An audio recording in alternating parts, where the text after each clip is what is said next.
we actually have a graphic here that shows the total hip replacement surgery in 4 brief steps. Again, I love how it looks so simple when you see it on the graphic. Can you take us through these steps and what we're looking at here? Yes. So in step 1, that dotted line is actually the area where we cut out the bone using a saw, and we remove the arthritic head with all those changes and those potholes essentially in the femoral head in the cartilage. Then the second portion, in the second part of the figure, you take the cup and put it into the hip socket, and that tends to be a metal cup with a plastic liner, or the polyethylene referred to on earlier images.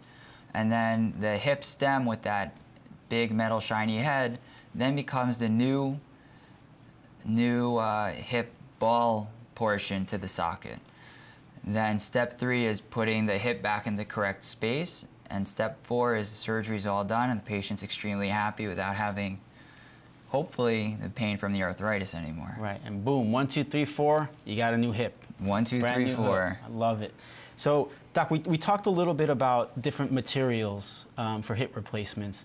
I know that, I believe they used to use metal on metal. Why don't they do that anymore? I noticed that we use ceramic and metal now. What was the issue with metal and metal? The initial thought for metal on metal hip replacement was that it would last longer and there wouldn't be as much wear for the components.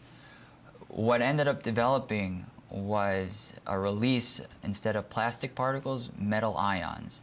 And that led to formation of growths called pseudotumors and wear and destruction of surrounding bone and muscle, which led to revision hip surgery, which was more complicated because there wasn't as much bone stock in order to replace the components that were initially placed. So the trend has been to move away and move to a ceramic head with the plastic liner, right, especially in the younger patient who will get more use out of the hip.